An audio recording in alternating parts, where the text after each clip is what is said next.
அந்த ஊருக்கு பஸ் ஒரு நாளைக்கு 2 தடவை தான் வரும். அந்த ஊரோட பேரு மந்தாரப்பள்ளி. அந்த ஊர்ல இருக்கிற சுப்பையா வாத்தியார் அப்படின்னா எல்லாருக்கும் ரொம்ப பிடிக்கும். அவரு பசங்களுக்கு பாடத்தை கத்து கொடுக்கறது மட்டும் இல்லாம அந்த ஊரு ஜனங்களுக்கு நல்லது கெட்டது எடுத்து சொல்லுவாரு. 60 வயசு தாண்டினா கூட அவரோட மூஞ்சில ஒரு தெளிவு தைரியம் அப்படிங்கறது எப்பவுமே இருக்கும். வெள்ளை லுங்கி, பெருசா பொட்டு வச்சுக்கிறது, தோல் மேல துண்டு, பாக்குறதுக்கு கம்பீரமா இருப்பாரு. நம்ம எல்லாரும் விவசாயிங்க. நம்ம வயலுக்கு கெமிக்கல் உபயோகப்படுத்தின எந்த விதமான கொப்பராவையும் செடிங்களுக்கு போடக்கூடாது. இயற்கையா வர கொப்பராவை தான் போடணும். அப்பதான் நம்மளும் நல்லா இருப்போம், நம்மள நம்பி இருக்கிற ஜனங்களும் நல்லா இருப்பாங்க. இதுதான் நம்ம நாட்டுக்கு செய்யற பெரிய ஒரு நல்ல காரியம். எல்லாரும் இப்படிதான் இருக்கணும். நம்ம கொடுக்கற அரிசி சாப்பிட்டுட்டு அவங்க உயிர் இருக்கிற வரைக்கும் நம்மள மறக்க மாட்டாங்க. இப்படி எல்லாருக்கும் நல்லது நடக்கிற மாதிரி தான் அவரு எல்லாருக்கும் புத்திய சொல்லிக்கிட்டு இருந்தாரு. அவரோட வார்த்தையில உண்மை இருக்குன்னு ஜனங்க நம்பி வாழ்ந்துகிட்டு இருந்தாங்க. வாத்தியாரோட பொண்டாட்டி பேரு சாவித்திரி. அவங்க பேசுறது குறைவா இருந்தாலும் நல்லா வேலை செஞ்சுக்கிட்டு இருந்தாங்க. வீட்டுக்கு முன்னாடி வீட்டுக்கு பின்னாடி அப்படின்னு காய்கறி தோட்டம், பழங்கள தோட்டம், இப்படி நிறைய செடிங்களை வளர்த்துக்கிட்டு இருந்தாங்க. இங்க பாருங்க மரம் கொடிங்களா, நீங்க நல்லா இருக்கணும்னு உங்களுக்கு என்னால முடிஞ்ச சத்தான ஆகாரத்தை தான் போட்டுக்கிட்டு இருக்கேன். நீங்களும் உங்களுக்கு தேவையான அளவுக்கு எல்லாத்தையும் சாப்பிட்டுட்டு எங்க உடம்பு நல்லா இருக்கிற மாதிரி எங்களுக்கு நல்ல விதமா பழங்களை கொடுங்க அப்படின்னு சொல்லிக்கிட்டு இருந்தாரு. வீட்டாண்டையே காய்கறி நிறைய செடிங்களை எந்த விதமான கொப்பராவை உபயோகப்படுத்தாம நல்ல விதமா காய்கறிய வளர்த்து அதே காய்கறியை தான் அவங்க கூட சாப்பிட்டுக்கிட்டு இருந்தாங்க. என்ன சாவித்திரி, இன்னைக்கு என்ன குழம்பு வைக்க போற? குழம்பு இல்லைங்க, இன்னைக்கு சட்னி தான் செய்யலான்னு இருக்கேன். என்ன சட்னி? வெள்ளரிக்காய் சட்னி செஞ்சுக்கிட்டு இருக்கியா? ஆமாங்க. சரி, வெள்ளரிக்காய் சட்னி செய்யும்போது கொஞ்சம் அதிகமா பக்கத்து வீட்டுக்காரங்களுக்கும் கொஞ்சம் கொடுக்கலாம் அப்படின்னு சொன்ன உடனே சாவித்திரி வெள்ளரிக்கால சட்னி ஆட்டுறதுக்கு தொடங்குனாங்க. பக்கத்து வீட்டுல தான் பரமேஸ்வரன் அப்படின்னு ஒருத்தன் இருந்தா. அவன் ரொம்ப நல்லவனும் கிடையாது, ரொம்ப கெட்டவனும் கிடையாது. ஒரு மிடில் கிளாஸ் மேனா இருந்தான். அவனோட பொண்டாட்டி பேரு தான் விமலா. வாத்தியாருக்கு எல்லாரும் ரொம்ப கௌரவத்தை கொடுத்துக்கிட்டு இருந்தாங்க. ஒரு நாள் அந்த பரமேஸ்வரனோட வீட்டுக்கு நிறைய சொந்த பந்தங்கள்லாம் வந்திருந்தாங்க. பேசிக்கிட்டு இருந்தாங்க. என்ன பரமேஷ், உங்க வீட்டுக்கு சொந்தக்காரங்க எல்லாம் வந்திருக்கிற மாதிரி இருக்கு, சத்தம் எல்லாம் பயங்கரமா கேக்குது. ஆமாங்க ஐயா, என் வீட்டுக்கு சொந்தக்காரங்க எல்லாம் வந்திருக்காங்க. அப்படியா? நீ உண்மையிலேயே கொடுத்து வச்சவன். சொந்தக்காரங்க எல்லாம் வந்து எல்லாரும் ஒன்னா உக்காந்து கூடி பேசுறது பெரிய கொடுப்பனா இருக்கும். நீ கொடுத்து வச்சவன். ஐயா, ஏன்யா நீங்க கவலைப்படுறீங்க? அந்த அதிர்ஷ்டம் உங்களுக்கு கிடைக்கிற மாதிரி கண்டிப்பா செய்யறேன் அப்படின்னு பரமேஸ்வர் அவன் வீட்டுக்கு வந்த சொந்தக்காரங்களை அந்த இடத்துக்கு வர வச்சுட்டான். வந்த ஜனங்களோட கண்ணு அங்க இருக்கிற பழங்களோட தோட்டத்து மேல விழுந்தது. அத கவனிச்ச வாதியாரு, சாவித்திரி, வந்தவங்களோட கண்ணு மொத்தமும் நம்ம செடிங்க மேலதான் இருக்கு. ஏன் உங்க தோட்டத்துல இருக்கிற எல்லா பழங்களும் பாக்குறதுக்கே ரொம்ப அழகா இருக்குங்க ஐயா. இங்க பாருப்பா, எனக்கு பழங்களோட தோட்டம்னா ரொம்ப பிடிக்கும். இந்த ஊர்லயே எந்த விதமான கொப்பரா அந்த மாதிரி எதுவுமே போடாம வளர்த்ததுனாலதான் இன்னைக்கு இது இவ்வளவு நல்லா பசல கொடுத்துருக்கு. எங்களுக்கு குடிக்க 2 இளநீரை கொடுங்க ஐயா. ரொம்ப சூடா இருக்கு, டாக்டர்கிட்ட போனா இளநீர் குடிக்கணும்னு சொல்றாங்க. சுதாகர் கேட்ட உடனே சுப்பையாவோட முகமே மாறி போச்சு.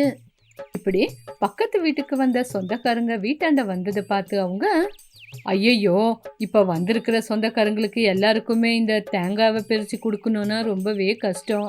அதுக்குன்னு சொல்லி எல்லாருக்கும் கொடுக்காம இருக்கவும் முடியாது.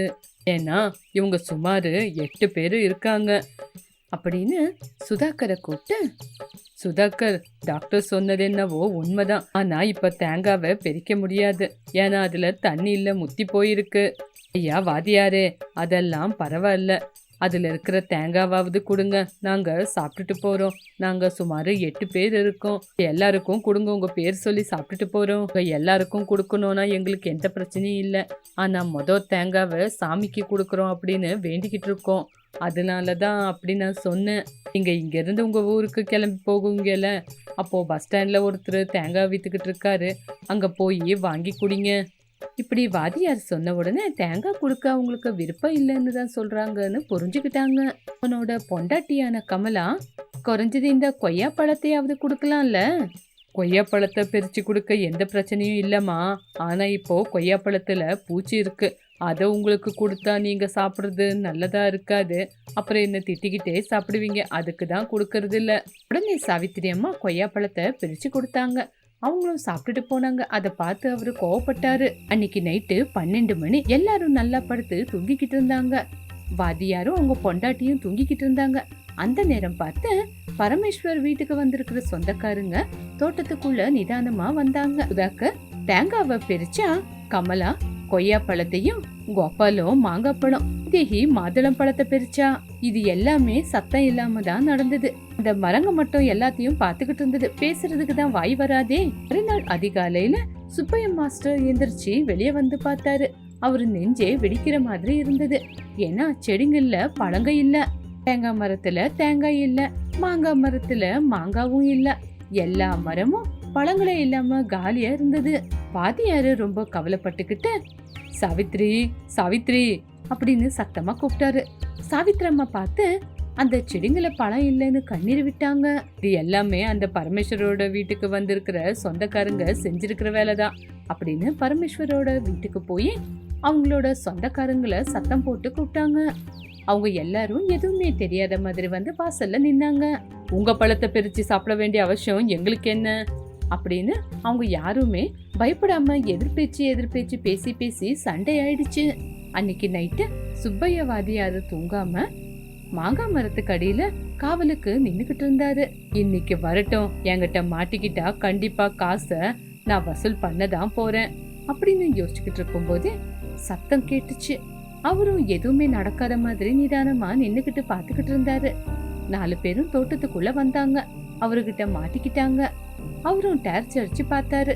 கேட்கும் போது நான் தப்பு பண்ணலன்னு வாதத்துக்கு மேல வாதமா ஆரம்பிச்சு சண்டை போட ஆரம்பிச்சாங்க. அன்னையில இருந்து அவங்கள எதுவுமே செய்ய முடியாம வாதியாரும் நைட்ல தூங்காம தோட்டத்துக்குள்ள வந்து ஏதாவது பண்ணிடுவாங்கன்னு காவல் காத்துக்கிட்டு இருந்தாங்க. சாவித்ரி, கவலைப்படாத சாவித்ரி, நம்மளோட நேர்மையை தான் அவங்க எல்லாருமே பலகீனமா எடுத்துக்கிட்டு இருக்காங்க அப்படின்னு கவலைப்பட்டா பரமேஸ்வர் வீட்டுக்கு வந்திருக்கிற சொந்தக்காரங்க சந்தோஷமா இருந்தாங்க. பழங்க எப்ப வேணுமோ அப்ப வந்து பிரிச்சு சாப்பிட்டுக்கிட்டு இருந்தாங்க. எப்பவுமே ஊருக்குள்ள கம்பீரமா நடந்துகிட்டு இருக்கிற வாதியாரு 2 நாளா ஊருக்குள்ள வரலன்னு ஊரு ஜனங்க எல்லாருமே அவங்க வீட்டுக்கு வந்தாங்க. சுப்பையா வாதியாரும் நடந்த விஷயத்த பத்தி சொன்ன உடனே இந்த ஊரு பெரியவரு அவங்க எல்லாரையும் கூப்பிட்டு எல்லாருக்கும் எச்சரிக்கை விடுத்தினாரு. இங்க பாருங்க, யாரு நீங்க எல்லாம், இனிமே சொந்தக்காரு நீங்க இந்த ஊருக்குள்ள உங்களை பாத்துட்டோம்னா அப்புறம் நாங்க எல்லாருமே சேர்ந்து உங்களை ஏதாவது செஞ்சிடுவோம் அப்படின்னு சொன்ன உடனே அவங்களும் அங்கிருந்து கிளம்பி போயிட்டாங்க. சுதாகர் வந்து பரமேஸ்வர் ஐயா கிட்ட மன்னிப்பு கேட்டான். இங்க பாரு பரமேஸ்வர், உன் மேல வச்சிருக்கிற நம்பிக்கையை நீ இழந்துட்ட, இனிமே அதை சம்பாதிக்க முடியாது. பரமேஸ்வரோட வீட்டுக்கு வந்த சொந்தக்காரங்களும் கிளம்பி போயிட்டாங்க. கொஞ்ச நாள்ல பழங்க மறுபடியும் காக்க ஆரம்பிச்சது. அதை பார்த்து அவங்க ரொம்பவே சந்தோஷப்பட்டாங்க. பரமேஸ்வர் ஐயா வீட்டுல இருந்து வெளியே வந்தாரு. பழங்களை பார்த்து சந்தோஷப்பட்டுக்கிட்டு இருக்கும் போது சாவித்திரம்மா வந்தாங்க. சாவித்ரி, இனிமே நான் பயப்பட மாட்டேன். பழங்களை வேணா திருட்டுத்தனம் செய்யலாம், என்னோட நம்பிக்கைய யாருமே திருட முடியாதுல்ல. இதுக்கப்புறம் எல்லாருக்கிட்டையும் எப்படி நம்ம எச்சரிக்கையா வாழணும் அப்படின்னு நம்ம தான் முடிவெடுக்கணும் அப்படின்னு சொல்லி அன்னையில இருந்து செடி மரங்கள் எல்லாம் வளர்த்துக்கிட்டு புருஷன் பொண்டாட்டி சந்தோஷமா வாழ்ந்தாங்க. காலையில ஆனாலும் ராயலசீமா கிராமம் மட்டும் தூங்கிக்கிட்டு இருந்தது. இல்லன்னு காத்து வீசிக்கிட்டு இருந்தது. ஆனா அந்த ஊருக்குள்ள ஒரு வீட்ல மட்டும் ஒருத்தர் எந்திரிச்சிருந்தாங்க. அந்த ஊர்ல ஒரு பாட்டி இருந்தாங்க. அவங்களுக்குன்னு யாருமே இருக்கல.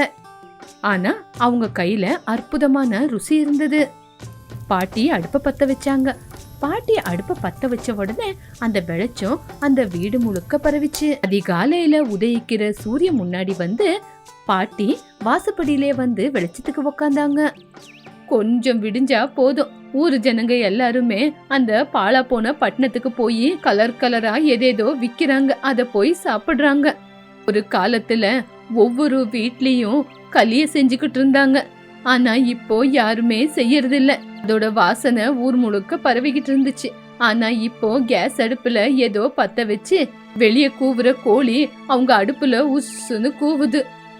இப்படி பாட்டி சமையல் எல்லாம் முடிச்சு அடுப்ப கொண்டு வந்து வெளிய சுத்தம் பண்ணி வீட்டுக்குள்ள எடுத்துட்டு போனாங்க.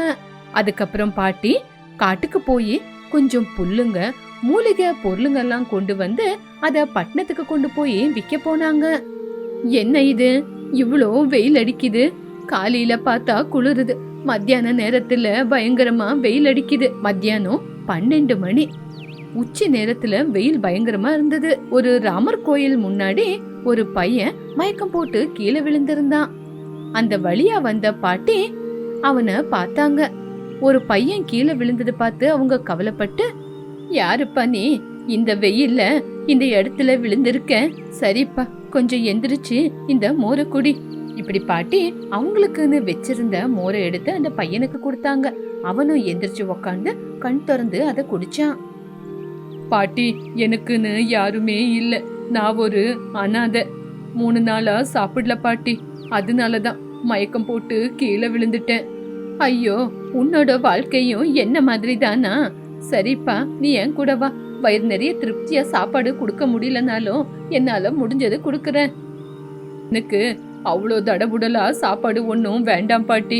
எனக்கு கொஞ்சம் வயிறு நிறைய சாப்பாடு கொடுத்தா போதும். சரிப்பா, என்னால முடிஞ்ச அளவுக்கு உன்னை பாத்துக்கிறேன். வாப்பா போலாம் அப்படின்னு வீட்டுக்கு கூட்டிட்டு போனாங்க. போய் கை கால் மூஞ்ச கழுவிக்கிட்டு வா, உனக்கு சாப்பாடு எடுத்து வைக்கிறேன். சரிங்க பாட்டி அப்படின்னு அவனும் கை கால் மூஞ்சி கழுவ போனான். பாட்டி அவனுக்காக சுட சுட ராகி முத்தைய செஞ்சாங்க. அதுக்கு கீரை குழம்பு வச்சு சுட சுட கொடுத்தாங்க. அவனும் சாப்பிட்டான். இப்படி அந்த முத்தைய சாப்பிடும்போது அவன் கண்ணுல ஆனந்த கண்ணீர் வந்துச்சு. இங்க பாருப்பா, இதுக்கப்புறம் உனக்கு யாருமே இல்லைன்னு யோசிக்காத. உனக்காக நான் இருக்கேன். எனக்காக நீ, உனக்காக நான். உனக்கு ஒரு நல்ல படிப்ப நான் கத்து கொடுக்கறேன். சரியா? சரிங்க பாட்டி. எனக்கு வயிறு நிறைய சாப்பாடு கொடுத்து ஒரு கைத்தொழில கத்து கொடுக்கறேன்னு சொல்லும் போது நான் எதுக்காக பாட்டி வேண்டான்னு சொல்லுவேன்? நாள்ல இருந்தே அவனுக்கு சமையல் பரீட்சை ஆரம்பமாச்சு. இங்க பாருப்பா, களிய பண்றது ரொம்ப பெரிய கஷ்டமான வேலை அப்படின்னு நீ நினைக்காத. அடுப்புல பானையில தண்ணி வச்சு அதுக்கு கொஞ்சம் ராகி பொடிய போட்டு கொஞ்சம் கொதிக்க விடணும். பொடி கொதிச்சு மேல வரும்போது இன்னும் கொஞ்சம் பொடிய போட்டு கொஞ்ச நேரத்துக்கு மூடி போட்டு வச்சிடணும். அதுக்கப்புறம் இங்க இருக்கு பாத்தியா இந்த குச்சி, இதால நல்லா கிண்டணும். அப்போ அந்த களி நல்லா மிருதுவா வரும். என்னப்பா, புரிஞ்சதா? அப்படின்னு பாட்டி களி எப்படி செய்யறதுன்னு அவனுக்கு சொல்லி கொடுத்தாங்க. இப்படி பாட்டி அவங்களுக்குள்ள இருக்கிற சமையல் திறமைய அவனுக்கு ஒன்னொன்னா பார்த்து பார்த்து எல்லாத்தையும் கத்து கொடுத்துக்கிட்டு இருந்தாங்க. அந்த குடிசை வீட்டுல இருந்து கமகமான வாசனை வந்துச்சு. இங்க பாருப்பா, இந்த களிக்கு நாட்டுக்கோழி குழம்பு வச்சு சாப்பிட்டா எவ்வளவு ருசியா இருக்கும் தெரியுமா? ஒரு மண் பானையில கறி எல்லாம் கழுவி வச்சுக்கிட்டு அடுப்பு மேல வச்சு கொஞ்சம் உப்பு, மஞ்சத்தூள், இஞ்சி பூண்டெல்லாம் போட்டா, அப்பா பாட்டி நீங்க சொல்லும்போது அதோட வாசனை எனக்கு பயங்கரமா வருது. எங்க அம்மாவோட கை ருசி சமையல என்னால சாப்பிட முடியலன்னு கடவுளை திட்டிக்கிட்டு இருந்தேன். அம்மா மாதிரி இருக்கிற உங்க கையால இவ்வளெல்லாம் சாப்பிடும்போது நான் ரொம்பவே சந்தோஷப்படுறேன் பாட்டி. என்னவோப்பா, எனக்குன்னு ஒரு பேரண்டி இருந்தா அவனும் உன்ன மாதிரி தான் இருப்பான். இப்படி அவங்க 2 பேரும் பேசிக்கிட்டு இருந்தாங்க. இங்க பாருப்பா, எனக்கு ஒரு ஆசை. நான் சாவறதுக்கு முன்னாடி அந்த காலத்துல சமைச்சுக்கிட்டு இருந்த சமையலோட ருசிய மறுபடியும் இந்த ஊர் ஜனங்களுக்கு காட்டணும்னு ஆசைப்படுறேன். ஒரு சின்ன ஹோட்டலை திறந்து விதவிதமா சமைச்சு கொடுக்கலான்னு யோசிக்கிறேன். ஹோட்டல் வைக்க காசு வேணுமே, அதுக்கு தான் யோசிக்கிறேன். இவ்வளோ பணம் என் கையில இல்லப்பா. ஐயோ பாட்டி, நீங்க கவலைப்படாதீங்க. இனிமே நான் கூலி வேலைக்கு விறகு வெட்டுறதுக்கு நல்லா போய் பணத்தை சம்பாதிச்சுக்கிட்டு வரேன். ஐயோ எதுக்குப்பா, என்னால உனக்கு கஷ்டம். ஐயோ பாட்டி, அப்படியெல்லாம் சொல்லாதீங்க. இனிமே சமைக்கிறது மட்டும்தான் உங்களோட வேலை. வேலைக்கு போய் சம்பாதிச்சு கொண்டு வந்து கொடுக்கறது என்னோட வேலை. அப்படி சொல்லி அன்னையில இருந்து அவன் கூலி வேலைக்கு போக ஆரம்பிச்சான்.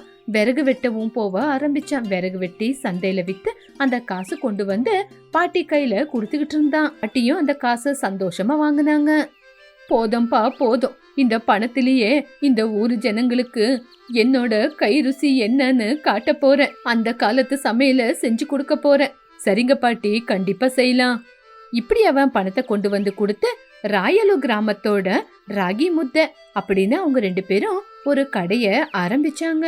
அந்த ஊர்ல எவ்வளவுதான் ஹோட்டல் இருந்தாலும் பாட்டியோட சமையல் ஒரு விசேஷமான சமையல்.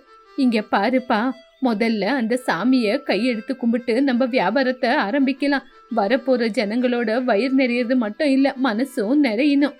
அவங்க சாப்பிட்டு ஹோட்டல்ல இருந்து வெளியே போகும்போது திருப்தியா போகணும். சரிங்க பாட்டி. பாட்டி, நீங்க சமைக்கிறத மட்டும் பண்ணுங்க, மத்தத நான் பாத்துக்கிறேன். இப்படி முதல் நாள் 5 பேரு வந்தாங்க, 2வது நாள் 10 பேரு வந்தாங்க, 3வது நாள் அந்த வீதியில இருக்கிறவங்க எல்லாருமே வந்தாங்க. பாட்டி சுட சுட நாட்டி கோழி குழம்பும், அதுக்கு ராகி முத்தை, காரத்துக்கு பச்சை மிளகா சட்னி, இதோட வாசனை கார்ல போறவங்கள கூட அந்த வீட்டுக்கு முன்னாடி வந்து நிக்கிற மாதிரி செஞ்சது. என்ன பாட்டி, எனக்கு இவ்ளோ வயசானதுக்கு அப்புறம் எங்க அம்மா சாப்பாட ஞாபகம் பண்ணி விட்டுருக்கீங்க. உங்க கை ருசியில ஏதோ ஒரு மாயம் இருக்கு. இதுல மாயம் எல்லாம் ஒண்ணு இல்லப்பா, ஆரோக்கியமான சமையலும் என்னோட அன்பும் இருக்கு, அவ்வளவுதான். இப்படி ஊர் ஜனங்க எல்லாருமே பாட்டிய புகழ்ந்துகிட்டு இருக்கும்போது அவனுக்கு சந்தோஷமா இருந்தாலும் ஒரு பக்கம் பயம் இருந்தது. பாட்டி காலத்துக்கு அப்புறம் இந்த சமையல யாரு ஞாபகம் வச்சுக்குவா? அதனாலதான் பாட்டி சமையல முன்னாடி கொண்டு போக அவனுக்கு ஒரு யோசனை வந்துச்சு. பாட்டி சமையல ஒரு புத்தகத்துல எழுதுறதுக்கு. ஆனா என்ன பண்றது, அவனுக்கு படிப்பு வராது. பாட்டியோட சமையல் எல்லாருக்கும் தெரியணும், அது எழுத்து ரூபத்துல இருந்தாதான் எல்லாருக்குமே தெரியும். எனக்கு படிப்பு வரலன்னா என்ன, நான் கத்துக்கிறேன் அப்படின்னு கத்துக்க ஆரம்பிச்சான். பகலடி அவன் வேலைக்கு போய் நைட்டு நேரத்துல படிக்கிறதுக்காக ஸ்கூலுக்கு போனான். ஏண்டா பேராண்டி, நைட்டு நேரத்துல எங்கடா போற? இல்ல பாட்டி, உங்க சமையல்ல இருக்கிற மந்திரம் என்னன்னு நான் கத்துக்கணும்ல, அதுக்குதான் பாட்டி போறேன் அப்படின்னு சொன்னான். இப்படி அந்த பையன் எழுத படிக்க கத்துக்கிட்டான். பாட்டி சொன்ன சமையல் படி எந்த குழம்புக்கு எவ்வளவு உப்பு போடணும், எவ்வளவு காரம் போடணும், இப்படி எல்லாத்தையும் சொன்னாங்க. அந்த பையன் அத புக்கு ரூபத்துல எழுத ஆரம்பிச்சான். பாட்டியோட கிராமத்து சமையல் அப்படின்னு புத்தகத்தை எழுதுனான். ஏண்டா, இதுதான் நீ செய்யற வேலை? ஆமாம் பாட்டி, நீங்க எனக்கு சாப்பாடு போட்டு உயிர் கொடுத்திருக்கீங்க. உங்களோட சமையலுக்கு நான் உயிர் கொடுக்கணும் அப்படின்னு தான் இந்த மாதிரி ஒரு புத்தகத்தை நான் எழுத ஆரம்பிச்சேன். எந்த ஜென்மத்துல நான் செஞ்ச புண்ணியமோ என்னவோ, சாவர காலத்துல அந்த கடவுள் உன்னை என்கிட்டயே அனுப்பி வச்சிருக்கான். பாட்டி, அப்படியெல்லாம் பேசாதீங்க, போய் படுத்து தூங்குங்க அப்படின்னு சொன்னான். இப்படி அந்த புத்தகம் ஊர் ஊரா போனது மட்டும் இல்லாம அந்த புத்தகம் ஜில்லா கலெக்டர் கையில போச்சு. இப்படி ஜில்லா கலெக்டர் பாட்டியோட ஆரோக்கியமான சமையல பத்தி பாட்டிக்கு ஒரு விருது கொடுத்தாங்க. அப்போ பாட்டி எல்லாரும் முன்னாடியும், நான் சமையல் செஞ்சேன், அதுக்கு உயிர் கொடுத்தது என்னோட பேராண்டி அப்படின்னு பேராண்டி பத்தி பெருமையா பேசினாங்க. இப்படி பாட்டியோட சின்ன ஹோட்டல் எல்லாருக்கும் சமையல கத்து கொடுக்கற ஸ்கூலா மாறிச்சு. பாட்டி கண்ணு முன்னாடியே பிரபஞ்சமெல்லாம் பரவிச்சு. பையன் எழுதின புத்தகம் ஒவ்வொரு சமையலறையிலயும் இப்பவும் இருக்குது.